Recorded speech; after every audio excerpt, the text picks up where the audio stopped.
स्वागत है आप सभी लोगों का आज की इस वीडियो में। आज की इस वीडियो में हम आपका एसएससी रिफॉर्म्स पे जो चर्चाएं चल रही थी उससे संबंधित महत्वपूर्ण वीडियो है जो कल का अपडेट्स है।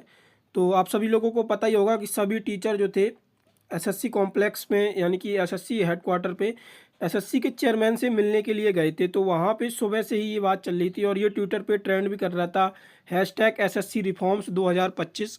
तो उसी से संबंधित मैं यहाँ पे आपको अपडेट देने वाला हूँ, कल का पूरा अपडेट कि वहाँ पे क्या हुआ। तो आप सभी लोगों को पता ही होगा कि ये जो सारे टीचर्स थे, गगन सर, अभिनव सर, रानी मैम्स और आदित्य रंजन सर, यानी कि जितने भी टीचर टॉप टीचर्स थे वहाँ पे ये एसएससी ऑफिस गए थे। और आप सभी लोगों को बता दें कि इन लोगों को गगन सर वगैरह ये लोग वहाँ पे दिन भर सुबह से डिमांड कर रहे थे कि हमें चेयरमैन से मिलने दिया जाए। तो शाम को पॉसिबल हो पाया है। तो वहाँ पे अभिनव सर के साथ जो दो लड़के गए थे वो एसएससी चेयरमैन के साथ मिले। और ये आपका ट्विटर पे ट्रेंड भी कर रहा था, तीसरे नंबर पर ट्रेंड भी कर रहा था हैशटैग एसएससी रिफॉर्म्स 2025। सुबह से ही ये आपका ट्रेंड करता रहा और टीचर भी वहाँ पर डटे रहे जब तक चेयरमैन से मिलने के लिए उन्हें परमिशन नहीं दे दी गई। तो शाम को वहाँ पे उन्हें परमिशन दी गई। अभिनव सर के साथ दो बच्चे भी गए थे तो उनको परमिशन दी गई। तो वहाँ पे जो बात हुई अभिनव सर की एसएससी के चेयरमैन से, तो आपको बता दें तो क्या हुआ। तो एसएससी ने बोला है जो रिवाइज रिजल्ट है उसके लिए वहाँ पे उन्होंने मना कर दिया गया है। ये तो रिवाइज रिजल्ट जो है वो कोर्ट से ही लाना होगा। अगर कोर्ट उसमें परमिशन दे देता है तो रिवाइज रिजल्ट हो जाएगा। तो जब रिवाइज रिजल्ट ही नहीं होगा तो री एग्ज़ाम का कोई वहाँ पे चांस नहीं बनेगा। और ये सारी चीज़ें वर्बली ही हुई हैं, कोई मतलब ऐसे लिखित नहीं दिया गया है। लेकिन ऐसा माना जा रहा है कि बोर्ड जब चेयरमैन से ही बात हुई है तो ऐसा कंडक्ट होगा कि आगे जो है अब परीक्षाएं इसी तरीके से चलेंगी। तो मैं बता दूं वहाँ पे क्या किया गया है। मेन जो हुआ तो टीयर 2 का जो एग्ज़ाम्स होगा मेंस वो एक ही शिफ्ट में कराने पर बात हुई है। इस पे सहमति बन गई है कि टीयर 2 जो होगा वो अब एक ही शिफ्ट में आगे से किया जाएगा। और जो नॉर्मलाइजेशन का फॉर्मूला भी है वो भी चेंज किया जाएगा। और टीसीएस जो है वो क्वेश्चन बैंक एजेंसी नहीं है, मतलब टीसीएस अब जो है वो क्वेश्चन नहीं बनाएगा। एग्ज़ाम कंडक्ट कराते हैं जो उनके सेंटर्स हैं वो फैसिलिटी प्रोवाइड करा देंगे एग्ज़ाम कंडक्टिंग की, लेकिन जो टीसीएस है वो अब क्वेश्चन बैंक तैयार नहीं करेगा। क्योंकि आपने देखा होगा सीजीएल के मेंस में कितने परसेंट, मतलब 7% तक क्वेश्चन जो थे वो एरर क्वेश्चंस थे। तो ये बोर्ड ने भी माना है, लेकिन बोर्ड ने इससे भी पल्ला झाड़ लिया कि क्वेश्चन हम नहीं बनाते हैं, टीसीएस बनाती है, तो एजेंसी ही बदल देंगे। लेकिन गलती तो इसमें बोर्ड की थी। बोर्ड इन चीज़ों पे नज़र बनानी चाहिए थी कि क्या चीज़ हो रही थी।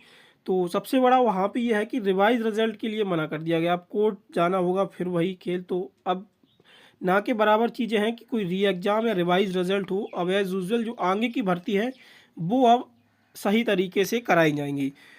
और ये टीसीएस का तो 2023 में ही 2023 से ही बात चल रही थी कि एग्जाम एजेंसी है जो क्वेश्चन बैंक बनाने वाली एजेंसी है, ये अब दूसरी एजेंसी होगी।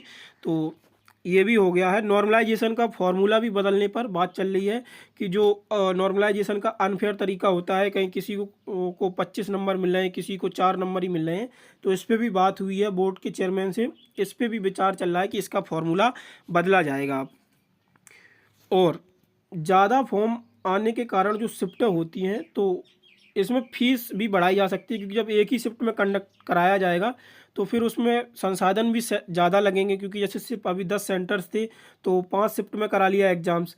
अब 5 शिफ्ट का एग्ज़ाम जो 10 सेंटर्स पे होना था तो अब वो एक ही दिन में कराना है, तो नंबर ऑफ़ सेंटर्स बढ़ाने पड़ेंगे। तो ऑब्वियसली है वो फ़ीस बढ़ जाएगी, वो कोई नहीं है। लेकिन एग्ज़ाम फेयर तरीके से हो, फीस तो उसमें दे दी जाएगी, कोई वो इशू नहीं है, बस फेयर का तरीके से कंडक्ट किया जाए। और सबसे मेन इंपॉर्टेंट पॉइंट ये रहा है इसमें कि एग्ज़ाम क्रम से होंगे। पहले सीजीएल होगा, उसका रिजल्ट आएगा, फिर सीजीएल होगा, फिर एमटीएस होगा, ताकि जो सेम अभ्यर्थी है वो बार बार रिपीटिशन ना कर पाए। क्योंकि जैसे सीजीएल होगा उसका रिजल्ट आ जाएगा तो वो ज्वाइन कर लेगा, बात खत्म। क्योंकि जब वो पेंडिंग डला रहता है तभी तो वो दूसरे एग्जाम्स देता है। तो ये चीज़ है जो जिसमें फ्रेशर्स भी होंगे तो उनको भी है कि यहाँ पे फ़ायदा मिलेगा। और बाकी ये सब चीज़ें थी जो आपकी कल हुई हैं। और जो प्रोटेस्ट था अभी उसको ख़त्म कर दिया गया है फाइनली। और चेयरमैन ने जो बातें कही हैं ऐसा विश्वास रखते हैं कि अब एसएससी चेयरमैन ने खुद आश्वासन दिया है कि ऐसी चीज़ें होंगी। और बाकी आगे देखते हैं, अगर कुछ भी अपडेट्स होता है तो आपको हम यहाँ पे अपडेट ज़रूर करेंगे। लेकिन ये जो चीज़ें हुई है वो वेल एंड गुड हुई हैं, सारे टीचर्स की मेहनत रंग लाई, वहाँ पे सुबह से ये लोग डटे रहे, इसके लिए भी थैंक यू।